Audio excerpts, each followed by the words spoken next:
This best of 3 PvP for the IEM San Jose qualifiers. We will be following the loser of this match to go fight against Solar, but currently leading 1-0 in the top right corner of the map. It's, of course, going to be Rain. And his opponent on the upper left on merry-go-round is the blue Zest. And, of course, once again joined by Katz, who's got the sickest prediction skills you've ever seen, and Hearthstone, who's just an okay Protoss. I'm gonna guess one goes Blink and the other one goes Robo this game. You don't really just go Robo though. You should say he goes and expand into a Robo. I feel like Katz is just taking, he's just taking darts and just throwing them and like hoping they land somewhere. No man, I'm taking into account the map.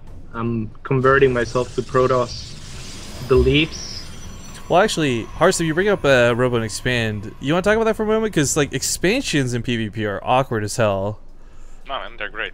We've actually seen a lot of them lately. Stats is a guy who expands a lot. Hero has been expanding a bit more. I'm not sure. Rain normally likes his Blink builds, but now he went for a 12 gate and a 14, double 14 gas. So I actually have no idea what this means. It might just be an earlier Stargate for Phoenixes.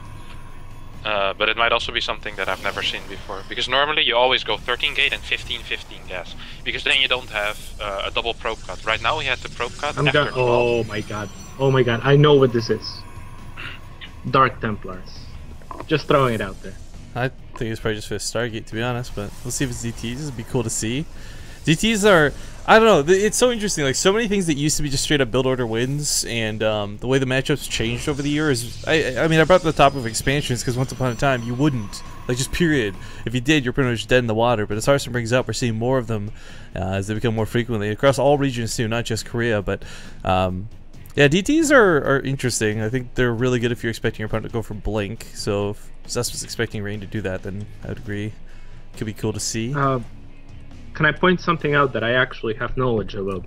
I really like Rain's scouting pattern a lot more than Zest's. If you look at the trail that they followed, it's pretty much the same distance to scout through the middle or not. And if you scout through the middle, you can just stop at the watchtower. And it's like 1 second that takes. So I think on this map, there's no reason to not check the watchtower every time you're scouting like this. Yeah, you might see the angle of the Rain probe did it in this round. But Stargate, so Hearthstone, Phoenixes or Oracle? Oracle, yeah? I have no idea. Probably Oracle on this man. Yeah. I wouldn't recommend Phoenixes. I have no idea what Rain is doing, by the way. He's just chrono boosting his Cybercore for the second time now. So this seems to be some kind of 3-gate pressure build. Yeah, there we go. He's adding 2 gates, but the way he set it up was quite odd, I would say. It's good that he didn't get scouted. That will definitely help him. He'll have early stalkers with this because he got his gate a bit earlier. And his opponent went... Oh, his opponent actually went Stargate before any other gas unit, so I believe. I think, well, I'm guessing, I could be wrong on this, probably, I'm always wrong, but I've been thinking he did it this way because he was worried about the scout, perhaps. Didn't want to give away that he was doing the gateways too quickly. But then there's the chrono on the Cybercore, so I'm not sure you're right. There's a bit of an odd way to approach it, but 3-gate, man, this can quickly become an all-in that automatically wins the game. Rain is up 1, and it's not going to be fun for Zest to hold. His gateways are a little bit later. Maybe chronos out of Void Ray and Desperation. This is good. This is good for Zest, though. Because the Mothership Core was a bit delayed for Rain, and because he went Stargate before any other gas unit, he won't have an overcharge yet for this. Yeah.